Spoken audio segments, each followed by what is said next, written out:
Hello guys, good morning. सबको नमस्ते। ये हम लोगों का कराटे का यूनिफॉर्म है। आज वॉशिंग हुआ है, देख सकते हैं आप।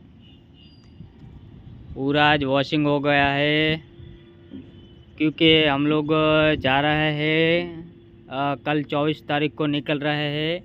हमारा गुजरात के अंदर बड़ौदा डिस्ट्रिक्ट के अंदर 9th Indian open karate championship होने वाला है, तो हम लोग उसका तैयारी में है। बराबर, हम लोग ये सूख जाएगा तो हम लोग शाम को तैयारी कर देंगे और सुबह निकलेंगे। तो हमारा वीडियो अच्छा लगा है तो कमेंट कीजिए, लाइक कीजिए और शेयर कीजिए। Thank you so much.